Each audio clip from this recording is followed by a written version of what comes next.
So Batman Europa is an amazing story where Batman only has 1 week to live. But here's the cool thing. It's not just Batman. It's also the Joker. And the cool thing about this is the reason why is amazing. So what this does here is this initially opens up in Gotham City where Batman's just fighting Killer Croc. Nothing too crazy going on. What is crazy is that in the middle of this fight, Batman starts to realize his strength is waning, right? He's not able to punch as hard as he normally does. He's not as fast. He's coughing. By all standards of measurement, he's just seemingly coming down with some kind of a cold or illness or something like that. And so what he does is he basically leaves Killer Croc to be dealt with by paramedics or whatever, and he goes to the Batcave. At that point, he meets with Alfred, and you end up finding out that at some point, the Batcave had been hacked by what was called the Colossus virus. But the virus is simply not just referring to the idea of the Batcave being hacked. It's also referring to what's infecting Batman. And so what they do between Batman and Alfred themselves is they kind of deduce where it is that this virus seems to have come from. And what ends up happening is they realize that it originated in Berlin. And so Batman, realizing that this virus is quite literally killing him and that he only has about a week to live, ends up traveling to Berlin. Now, here's one of the things that I want to point out over the course of the story. As we get through this, you're going to realize that the art style changes. And as it does, what you're going to notice is that the change in art style is designed to reflect the change in Batman's mental state. The art becomes more erratic because Batman starts to become more insane. So it's really, really awesome the way this plays out. But once Batman gets to Berlin, and this is one of the things you're going to find, there's going to be these little intros that kind of explain places. We're not going to go super in depth into it. What he ends up doing is basically just following some random criminal, just going through a whole bunch of different investigations and whatnot. Because what he's looking to do is just find somebody that can lead him to what he needs to know. So in some ways, he's just grasping at straws. Start with this guy and see where it goes. But what he ends up doing as he's following this guy, Lemmy Kirstall, is he ends up coming across what seems to be a kind of underground criminal enterprise, right? Where like all these different villains meet for a variety of reasons. The issue is that as soon as Lemmy gets in there, he comes running out, basically screaming murder. And when Batman gets inside, everyone has been Jokerized, right? The Joker got to everyone. What's really interesting is Alfred had hit on the idea that this could have something to do with the Joker, but they didn't know how far reaching it was. And it's not even going to happen the way that you think it will. Of course, it does lead to Batman kind of going on the chase and,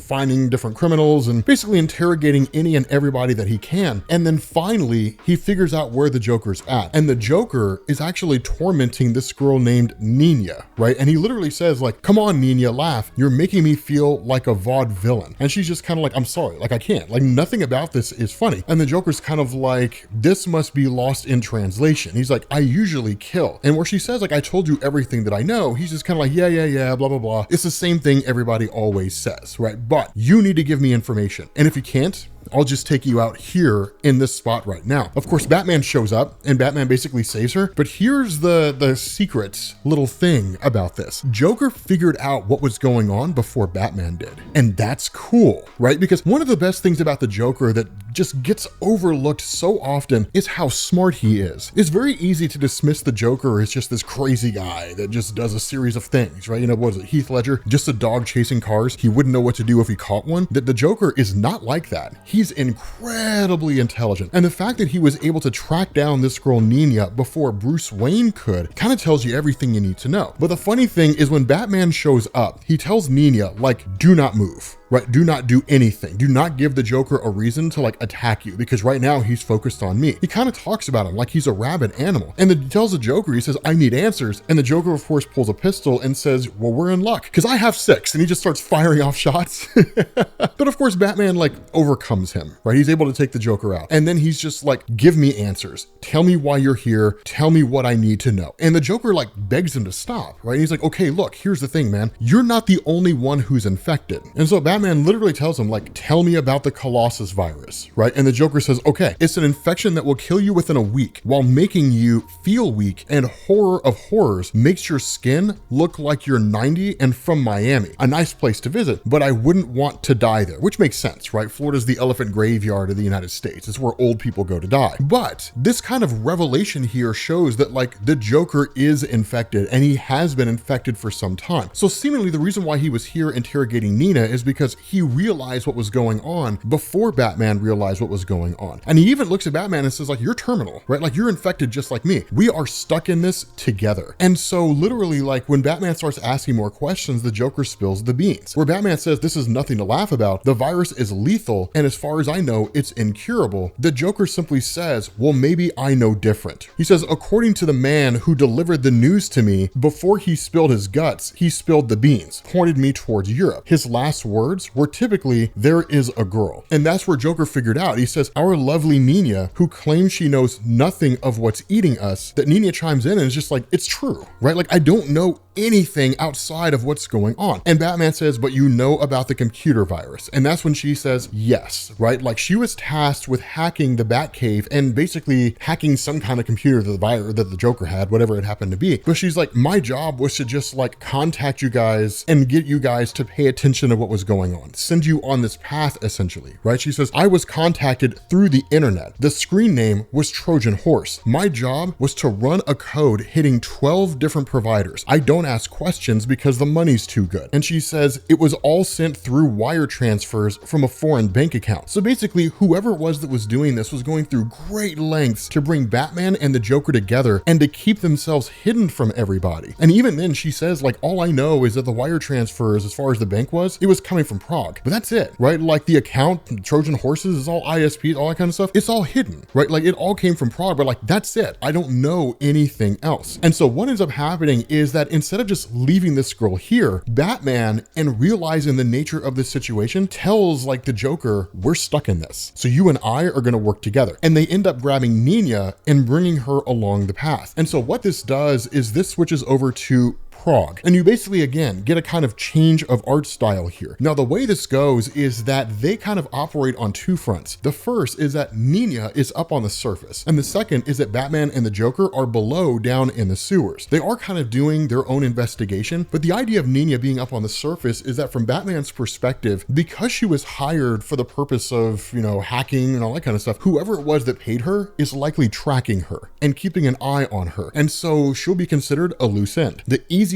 way to deal with whoever it is that brought them all together and hired her in the first place is to basically use her as bait. Is it morally questionable? Sure, but this is Batman we're talking about. What's also really cool about this is that this isn't simply just the Joker in some basic sense, right? You actually get some really, really cool insights into the nature of the Joker himself. And this comes by way of a discussion between the two when they're down in the sewers. The Joker's kind of cracking jokes and doing his normal thing, and Batman tries to stop him and he says this isn't funny. And he says, like, a bit of advice, Dark Knight, lighten up, right? Let's enjoy the time that we have left. And then after analyzing Batman for a moment, he's like, that scares you, doesn't it? Right? Both of us infected, not yours or mine, but our fate. Well, it doesn't scare me. I don't like it, but I have to admit, it's positively Kafkaesque. And then that's when like Nina chimes in and just kind of tells them, hey, like, it's getting dark out here and I'm kind of getting scared. But to talk about the Joker thing here for a second, when it comes to Joker and DC Comics, and a lot of you guys who have been reading Batman for any measure of time, specifically when it came to like the New 52 run, right? So Death of the Family, Batman Endgame, all that kind of stuff. The Joker sees his relationship with Batman is almost romantic to a degree, right? There's been multiple comic book stories that have argued that the Joker is in love with Batman, if he could experience such a thing. And in fact, during, I'm pretty sure it was Endgame, when Batman figured out that the Joker knew his identity because the Joker snuck into the Batcave in the bottom of Wayne Manor, that Joker pays no attention to the idea of Bruce Wayne. When like Batman goes to visit the Joker as Bruce, Joker doesn't care, right? It's totally irrelevant. Talking to him as Bruce Wayne, all that kind of stuff, it doesn't matter. The only thing that matters to the Joker is that Batman chases him. And so it's kind of cool to see the relationship brought together in such a way to where they need each other as much as they would normally fight each other. The issue with this is that as Nina is up there on the surface, she's suddenly set upon by what are basically these, you know, wooden mannequins. And so of course, Batman ends up going up there to basically, you know, save her as best he can. And then he tells the Joker, like, just chill here. But basically, like, he goes up there and rescues this girl. Now, the Joker proves himself to be incredibly capable because one of the things that Batman says in this kind of inner monologue is he says, I try to get to her, but it's too crowded. The fever, it's slowing me down. down. But the Joker is faster because unlike Batman, whose entire skill set rests upon his physical prowess, in the Joker, that's still very much the same way, but he has no moral limitations. So the Joker just starts throwing knives right into the crowd. And of course, he ends up taking out, some of these mannequins. But one of the big differences here is that Batman wouldn't dare do something like this for fear of hitting someone, especially in his current condition. But again, Joker doesn't have those fears. It doesn't matter, right? The juice is worth the squeeze. And so ultimately, Batman ends up catching up to Nina and ends up taking out a whole bunch of these robot mannequins. But it's like fighting through a kind of consistent army of these things. Every single time he takes one out, 2 more pop up. And it's just a never-ending fight against these, to the point that it actually ends up leading him out to a cemetery, the whole 9 yards. And that's when you switch over to Puppet Master, because what ends up happening here is this guy basically meets with Trojan Horse, the person that's bringing all these guys together in the first place. And all you really get here is that once Nina is captured, that there's a kind of discussion, right, where basically Trojan Horse asks the question, what happens if your mannequins fail you, if your puppets fail? And that's when the Puppet Master is like, they won't, right? They were part of the failed oddities collection of Great Rudolph II, Emperor of Bohemia, brought here from ancient Persia, where they were built a millennia ago. And so the fact that they've just lasted this long and stayed in decent condition means they're not going to fail. And so Trojan Horse asks, how long will you be able to control them? And Puppet Master simply says, long enough. After all, my ability with the inanimate is why you hired me in the first place. And so he tells them, like, follow me. And so Trojan Horse follows Puppet Master into this room where Puppet Master reveals that Nina is here, she's been captured, and she's currently sedated. And so Trojan Horse just tells him, right, like, let's get on with it either way. Robots, wooden or otherwise, will not slow them down enough to let us get to the airport. And so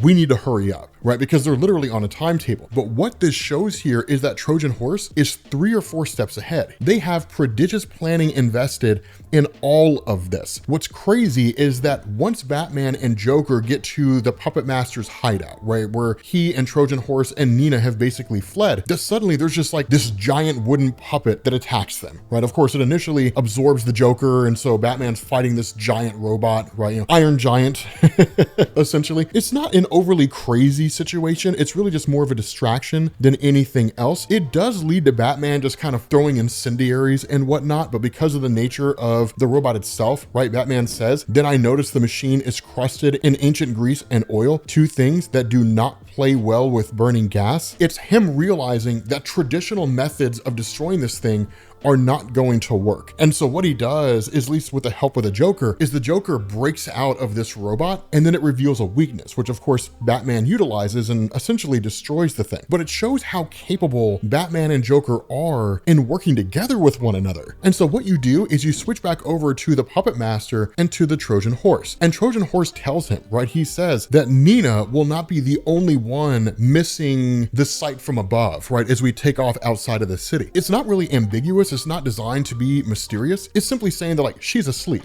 right? And this guy is about to die, right? Because literally what Trojan Horse says is, my apologies, let me put it this way, I no longer need you. And where Puppet Master is kind of like begging for his life, right? Like, I did everything that you asked me to. The response of Trojan Horse is, you did. And I appreciate that. And it's because I don't need you that you're now a loose end and you gotta go. And so Trojan Horse literally says, I know, thank you, and then shoots this guy. And so again, like tying up any and all loose ends, it does show that Trojan Horse is incredibly intelligent in terms of removing anybody out there that could figure out their location. And so following that, what Batman reveals is that when they initially picked up Nina, that he put a tracking device on her, right? And with that tracer, he realizes that basically she's being taken to Charles de Gaulle Airport. And so after that, it's just a matter of tracking the flight, which of course ends up leading them directly to Paris, France. Now, this is where you get a really, really cool part of the story. And honestly, as exotic as the art is in this part, it's also really, really cool, right? It looks incredible to me. And what ends up happening is that as Batman and Joker get here, the story kind of sidetracks for a minute. Not in a great big huge way, nothing grandiose. It's them just kind of, again, going on this mission and going underground and trying to find criminal elements where they can and different things like that. What they end up coming across is basically what's called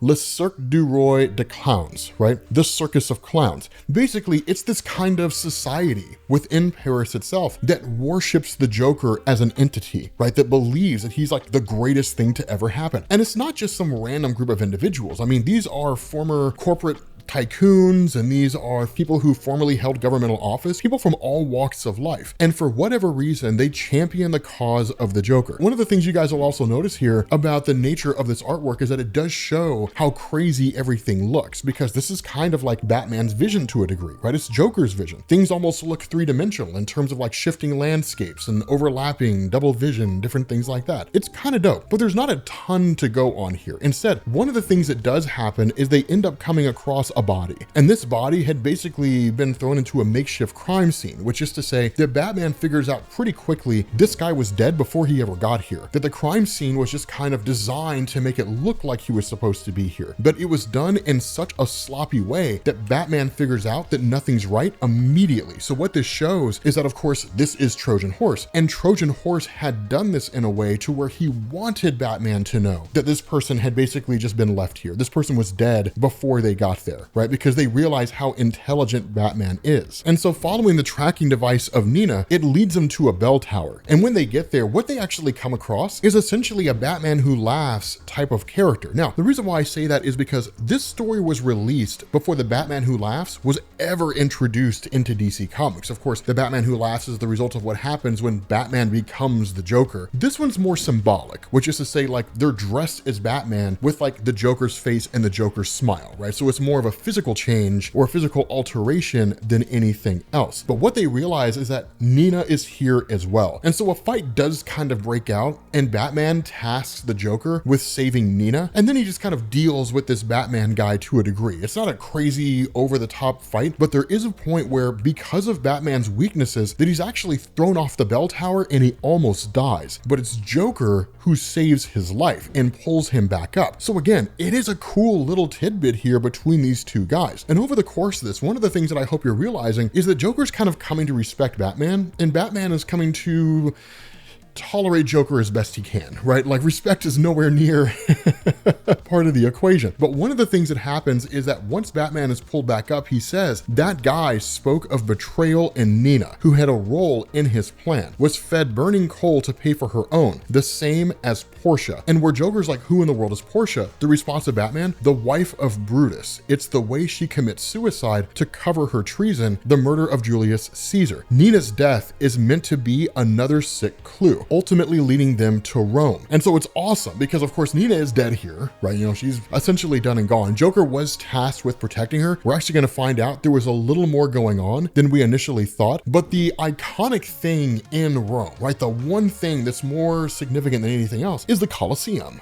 right? Like, when people think of Rome, they think of the Roman Colosseum. And so ultimately they start there. And as soon as they get there, one of two things happens. The first is that they end up seeing this kind of place where there are dead bodies that are hung around and different things like that, which basically show that like somebody's been here. The second is that this bat type person that they fought before is actually just here and dead with the entire costume burning. So basically it's a way to say you're in the right location. And so what happens is this figure appears out of nowhere, and it's cool because Batman says that thing that murdered Nina, right? That's what's burning here right now. And when this guy appears, he says, you are right more often than not, detective. This time though, you are only right by half, right? Half-wit. Like, he just kind of makes fun of him a little bit. And that's where Batman says, like, enough with this charade. You don't want us dead. You want us here. Why? And so when you see this person's silhouette, it's not Ra's al Ghul. And a lot of people, I imagine, probably would have guessed that when he referred to Batman as detective, because that's what Ra's al Ghul always does. But there's only one other person that refers to Batman as detective. And this person says, that's the problem with the likes of us, isn't it? When we disguise ourselves with normal, we hide in plain sight. You're looking at me, and yet you do not see me. I wonder how many similar times may I have seen you and been oblivious. Better to put the mask on. And that's when you realize this guy is Bane. Now, here's the thing, and it's one of the reasons why I love this so much. People who are not familiar with DC Comics do not know how smart Bane is, right? Like, they see Bane normally the way you saw him with Tom Hardy in The Dark Knight Rises, or in that really terrible Batman, was it Batman and Robin from back in the day? That's how they see him, right? A henchman, a guy who's like really strong, but he's not the sharpest tool in the shed. No, if you go and you read the old Nightfall comics, which we might cover, Bane figured out Batman's identity in like 3 months. He just figured it out like that. It took almost no time at all. Like, Bane is incredibly intelligent. And so him uniting these two guys together is well within Bane's capabilities. And it's cool because Batman gives us this monologue. He says, I barely put 2 and 2 together before he does the same with Joker and me, literally attacking us. Of course it's Bane. The virus must be stronger than I thought, but how strong? And so Batman kind of takes a little bit of crack here. He says, you can't kill me, Bane. You do know that, right? It must have cost a lot of money to hire some former Red Army geneticist to develop a specialized virus. And that's where Bane says, true, elaborate suffering is not inexpensive, but neither is a cure. And so even Joker asks the question like, but why infect me? I don't get it. It's not funny. And Batman picks up on that immediately. It is a good question. Why infect the Joker? And that's where Batman plays the hunch. He says, don't you dare kill him, Bane. And Bane says, so you understand now. That's all I was asking for, detective. That light to go on, that you needed to know that you cannot live without the Joker before I kill him. And that's the clue that Batman needed. But even the Joker himself, right, the other side of this coin, he does the exact same thing. That Bane chimes in and he says, I was there when Nina died. Joker was there too. I watched him. He watched her suffocate, smiling all the while. He made no effort to save her life. And he says, surely that is a reason to either kill him or watch him die, but to let him perish from the world forever. And like, Bane is saying this as he's like breaking Joker's arms and legs, right? Just like snapping his limbs one by one. And so Joker in turn plays his own hunch when Bane turns to Batman and starts attacking him. Joker says, kill him, Bane, right? And that's where Bane says, but if he dies, you do too. And so Batman and Joker start to put these two things together, because what Batman does in realizing the full totality of what's happening here is he activates a sonic device that's been attached to Bane. And what it does is it summons all these bats around this area. And basically it gives Batman the distraction that he needs with what little strength he has left in order to essentially take Bane out. And so once Bane is defeated, then you have Batman and Joker that kind of compare notes here. And what they realize is that they were each other's cure, right? That like they were both infected with this virus, and the Joker has the cure to Batman and Batman has the cure to the Joker. What Bane was counting on is that they would never work together in order to figure out what was going on because they were such mortal enemies. And if they did, that Batman would probably end up killing Joker or Joker would kill Batman before the end or at the end. But neither one would realize they actually needed the other, quite literally. And so Batman sort of looking at the Joker, there's this amazing moment between the two of them, because Batman asks the Joker, he's like, what's going on with your arm? And the Joker says, it only hurts when I laugh. And Batman says, well then I'd tell you not to laugh, but I know you too well, Joker. The antidote for the virus, what Bane was alluding to, we've had it in our blood all along. And so the Joker says, Batman, cure me, right? And Batman asks the question, did you really let Nina die as Bane said? And the Joker's just kind of like, I am utterly shocked. I mean, you just said you know me. And then he just starts laughing, right? The obvious answer being like, of course I let her die. Like, why wouldn't I let her die? Like, I mean, that's what I do. I'm the Joker, right? I just kill people or let people die, and I find death to be humorous in every conceivable way. And so Batman actually has the intention of killing Joker. He even considers it for a moment. And he says, like, I have the chance to rid the world of you. And the Joker calls his bluff. He's like, all you have to do is die along with me. Do it. I dare you. And so Batman just kind of has this monologue where he says, I stare into his eyes, and for a moment, I consider the option. I truly consider it. But then Joker takes the decision into his own hands. And if the Joker is to live, then so must the Batman, because Batman's over here bleeding, right? You know, from his fight with Bane. And so Joker grabs Batman's face, which results in Batman's blood on the Joker's hands. Joker licks it. Now he's cured, which means now Batman has to cure himself using the Joker's blood. Otherwise, it means leaving a world where Batman's not there to stop the Joker. And so Batman, of course, punches the Joker. He makes him bleed, and then Batman licks the blood. And then, of course, he feels himself basically being cured, right? He feels himself going back to his normal self. And where Joker responds and says, look, just because we're cured doesn't mean that the trip is over. Let's go to London, right? We can play Jack the Ripper versus Sherlock Holmes. Let's have some fun. The response of Batman is, and all the people that you will hurt, now that I let you live. But I'm alive too, Joker, and I'll be there to stop you. Funny, I do agree with you on one last thing at the very least. Let's have some fun. And so the story essentially ends with like Batman basically pummeling and beating up the Joker in the Roman Colosseum before presumably taking him back to Gotham City and dropping him off in Arkham Asylum. But with that being said, guys, we're gonna bring this to an end. Europa's a really, really good story. The art's a little wonky sometimes, but it's really good. Let me know what you guys think down in the comment section, and I will catch you all later. Peace.